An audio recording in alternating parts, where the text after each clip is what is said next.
In nomine Patris et Filii et Spiritus Sancti. Então, estamos, queridos, no primeiro domingo. Queridas irmãs, estamos no primeiro domingo da Paixão, hein? Ó, por isso alguma coisa a gente está diferente hoje, não se reza o glória, não se diz o Salmo Iudicame, que é alegre também, é de alegria, né? Se suprime toda manifestação de alegria. Nosso pensamento, nosso olhar, a liturgia toda se volta para a pessoa de Jesus, para a sua cruz, para a sua paixão e cruz. Este é o endereço que nós tomamos nessas 2 semanas. São 2 semanas da paixão. Então, os santos estão velados, a cruz está velada. Hein?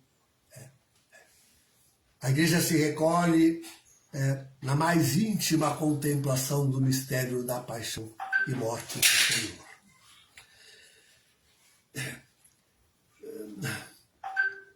A liturgia começa com um mistério tremendo, uma palavra tremenda. Diz Jesus, a multidão dos judeus, diz Jesus, não sois de Deus. Ui, não sois de Deus. Essa é a palavra fortíssima da missa de hoje. Cada um de nós devíamos hoje perguntar, mas afinal, sou ou não sou de Deus? Assim, ontologicamente pensando, tudo é de Deus. Todos os homens são de Deus. Todos os seres humanos são de Deus. Como assim Jesus pergunta e diz que não sois de Deus? Como assim? Há uma mútua implicância. Se alguém quer saber se é de Deus, já na sequência Jesus diz a mútua implicância que há. Isto é, tem que observar a palavra de Deus, tem que observar a revelação de Jesus. Aqui chegamos. Quem é de Deus recebe o Novo Testamento, que Jesus vem escrever com o seu sangue. Assim resume-se toda a liturgia de hoje. Que Jesus, observamos a palavra de Jesus, que ele escreve com o seu sangue para a salvação eterna. Ponto. Está resumido. Queridos, essa mútua implicância, guardar a palavra de Jesus, ser de Deus. Se não guarda a palavra de Jesus, não é de Deus. Sim, mas não foi criado por Deus? Sim, mas não é um ser humano? Mas não é de Deus, porque não guarda a palavra. Rejeita esta pertença ontológica divina, pelo fato mesmo de não receber Jesus e não guardar a sua palavra. Olhe para os homens de hoje, queridos. Cada um deve olhar para si mesmo. Mas olhemos para os homens de hoje. Essa humanidade, essa geração que nós dizemos, a geração maldita. Olhemos para essa geração. Como dizer que é de Deus aqueles que desenvolvem e executam o plano que estão desenvolvendo e executando? Como dizer que são homens de Deus? Aqueles que querem tirar toda a liberdade dos outros homens. Aqueles que querem matar os outros homens. Como dizer que observam Jesus aqueles que querem destruir, que estão destruindo a sua igreja? A única igreja que Cristo edificou sobre esta terra, a Santa Igreja Católica Apostólica Romana. Como dizer que são de Deus? Alguém vai me dizer que o antipapa Francisco é de Deus? Não. Esse homem é do demônio. As Sagradas Escrituras dizem. Não sou eu que digo. É a Bíblia que diz Está lá ele fazendo parte da tríade demoníaca descrita no livro do Apocalipse, capítulos 12 e 13. Está lá a figura dele, o falso profeta. Está lá, está lá. Ele faz parte da tríade demoníaca. Esse homem não é de Deus. Ele é do demônio, de Lúcifer. É dele, é do demônio que ele é, não é de Deus. E com ele a multidão, já não só dos judeus, né? Já não só dos judeus, os judeus odeiam a Jesus, mas odeiam. Tem as exceções honrosas. Nós temos um judeu que vem aqui, né? Uma vez por mês, pelo menos, ele vem por aqui. E é judeu ainda. Né? Não se batizou. É judeu ainda. Ah, mas faz questão de receber a minha bênção. Em nome da Santíssima Trindade. E gosta que se invoque sobre ele o nome de Maria, a mãe de Jesus. Então, mas a multidão, a maioria dos judeus, ou vai dizer que é de Deus aquilo que está acontecendo lá na Terra Prometida, em Gaza. Aquela é uma imagem daquilo que vão transformar a terra inteira. Aquela destruição que se promove lá em Gaza é a imagem daquilo que vai acontecer na terra inteira. Vai dizer que os homens que promovem isso, estão fazendo isso, são homens de Deus? Mas que é isso? Que é isso? Bacia, loucura, loucura, pura loucura. E não estão... Não, eu admiro a Alemanha, que essa semana saiu a reunião da Alemanha, Polônia, inimiga crassa, né? E França porque Macron quer a todo custo ser um grande homem, um grande presidente. Então, mas não estão eles provocando aquela, digamos, G final, a G final, a G final, onde a terra inteira seja destruída. É isso que estão provocando. É isso que estão.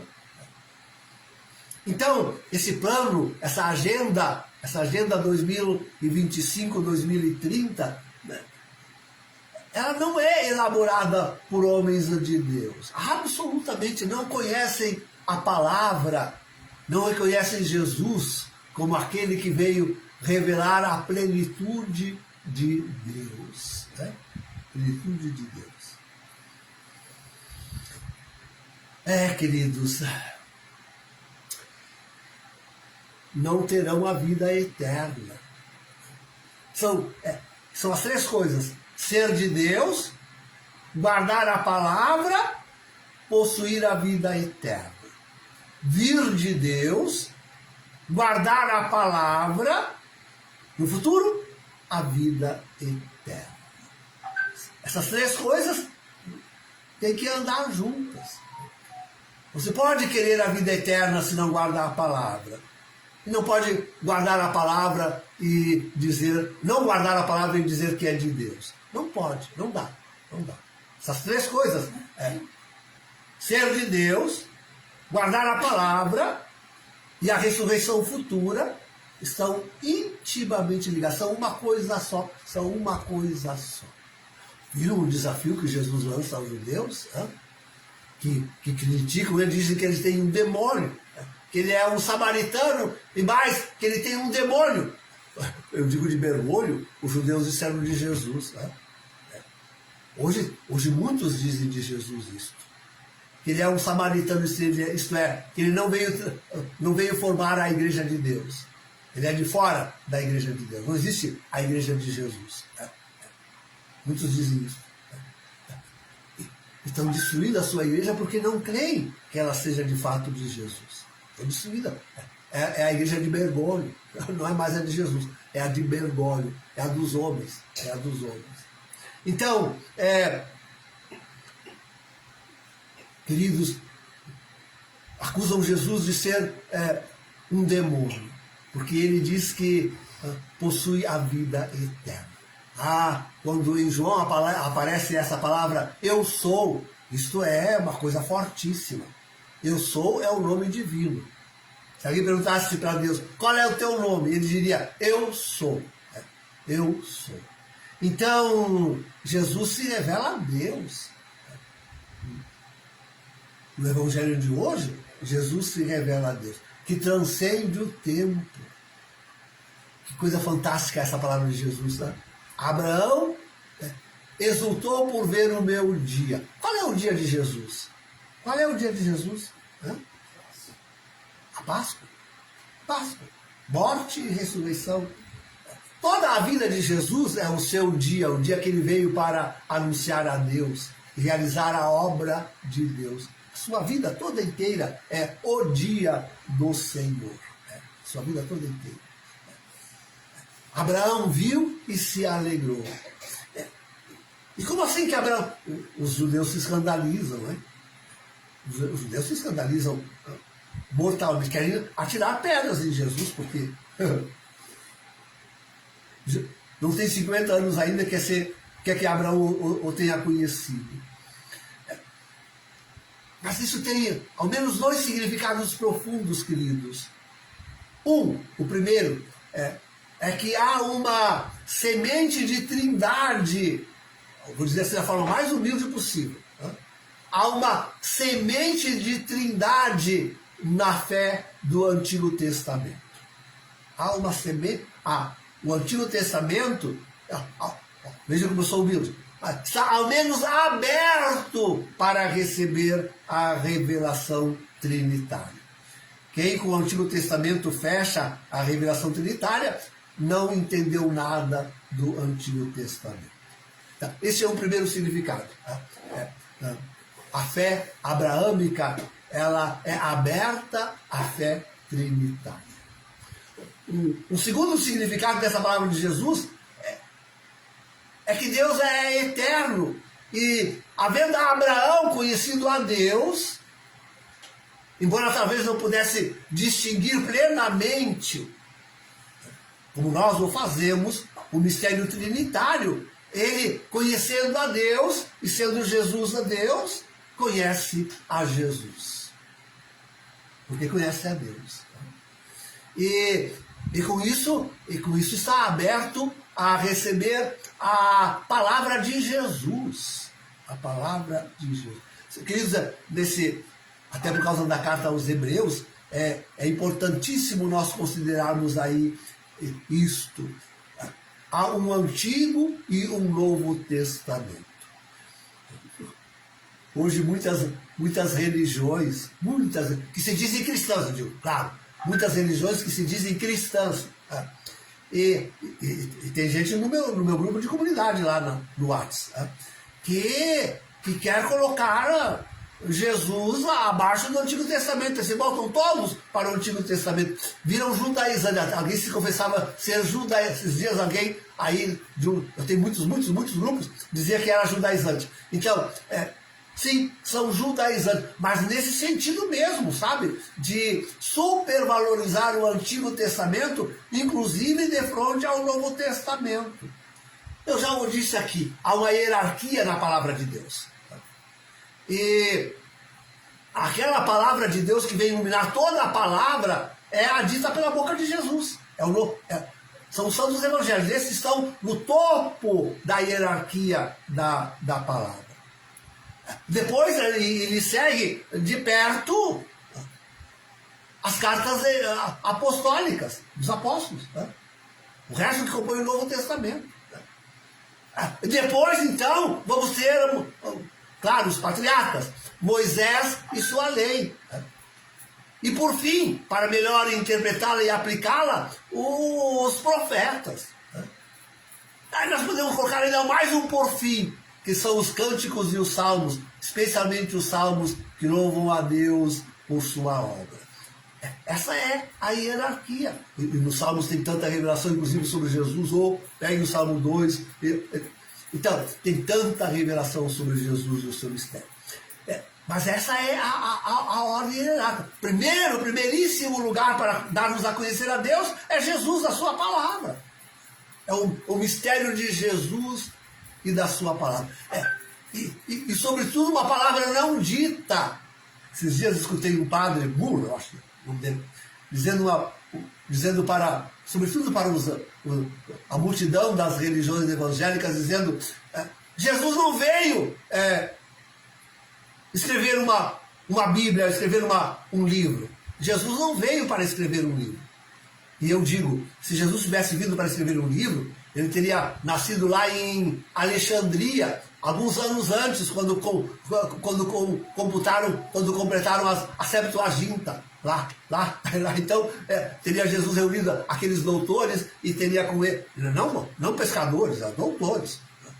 Jesus não teria reunido pescadores lá, Pedro, André e companhia, João. Não, teria reunido doutores para escrever um livro perfeito. Não, Jesus não veio escrever um livro, ele veio oferecer a sua vida. O livro de Jesus é escrito com o seu sangue na cruz. O livro de Jesus, nós vamos ler essa semana que vem. Vamos ler esse escrito de Jesus. É o seu sangue na cruz. É esse sangue que lavou Jesus e nos lava. Quando lavou Jesus, deu testemunho de que ele era Deus. Quando nos lava, nos faz filhos de Deus, nos faz sermos de Deus. Quem é de Deus, perguntou Jesus, nos faz filhos de Deus. Temos uma consciência pura pelo batismo, né? Temos batismo, crisma e primeira comunhão. Temos uma consciência pura para doravante seguir, guardar o Evangelho, a palavra de Jesus. Desde a sua paixão e morte. Pronto, fechou tudo, queridos. Quer dizer, na verdade, fecha tudo quando ainda concluímos que é assim, e somente assim, que lavados, somos destinados à ressurreição futura, à glória futura, ao reino futuro, ao El que está por vir. A este El que está por vir. Então, queridos, essas 2 semanas nós nos voltamos sobretudo para este livro, A Cruz do Senhor. E vamos lê-la ao vivo, sobretudo na Sagrada Liturgia, na missa. E vamos aprender, esse ano não teremos batizado, mas vamos aprender realmente a seguir a Jesus com toda a devoção, guardando mesmo os mandamentos do Novo Testamento, do seu Evangelho, seus conselhos, seus exemplos, seus ensinamentos, tudo que Jesus nos deixou. E com isso é que nós vamos medir todas as coisas. O mundo, queridos, aqueles que não conhecem a Deus, a multidão dos judeus antigos e modernos. Agora, quando digo modernos, eu falo destes homens e mulheres que não são de Deus. Os homens, eles se dirigem ao abismo eterno. Nós, que somos de Deus e guardamos a palavra de Jesus, nos dirigimos para a vida eterna, a ressurreição da carne e a visão beatífica divina. Em nome do Pai, do Filho e do Espírito Santo. Amém.